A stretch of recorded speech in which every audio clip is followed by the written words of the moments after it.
Le développement durable et l'environnement sont au cœur des préoccupations de vos concitoyens. Comment cela se traduit-il à Soisy? Alors je crois qu'à Soisy, le développement durable, c'est un état d'esprit et ce sont des actions.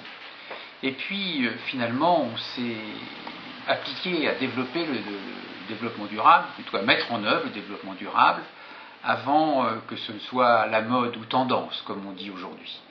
Nous avons, par exemple, lorsque nous sommes appliqués avec 5 autres communes à développer le réseau de transport Valmy, le réseau de bus, nous avons participé au développement durable puisque le nombre de passagers a quasiment doublé, ce qui veut dire qu'il y a beaucoup moins de véhicules et beaucoup moins de pollution. Lorsque nos jardiniers, dont on connaît tous le talent, s'appliquent à faire de la protection biologique intégrée, c'est-à-dire qu'au lieu d'utiliser des insecticides pour lutter contre les parasites des plantes, eh bien, ils introduisent des prédateurs de ces parasites et ainsi les choses se font de la manière la plus naturelle.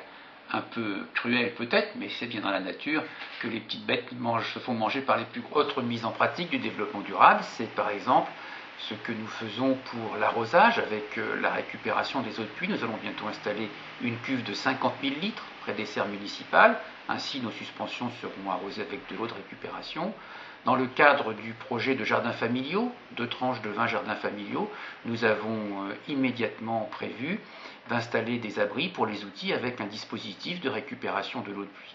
On peut aussi rappeler ce qui a été fait pour les personnes qui disposent de jardins à Soisy-sous-Montmorency avec la mise à disposition à des tarifs très avantageux par le syndicat intercommunal Emeraude des Concours. Autre domaine où nous appliquons, mais avec un vrai souci, celui de la sécurité des cyclistes. C'est, vous l'avez deviné, celui des pistes cyclables. Alors on peut dire qu'à Soisy, il n'y en a pas assez. Ce qu'il faut dire, c'est que nous les mettons en place progressivement et que ce qui nous freine, c'est la prise en compte de la sécurité des cyclistes. Nous ne voulons pas sur notre territoire des pistes cyclables accidentogènes. Nous nous appliquons donc à les prolonger, notamment aux abords des collèges, avec les travaux d'aménagement de la route départementale 144. Ce sont près d'1 kilomètre de pistes cyclables supplémentaires qui vont être réalisées.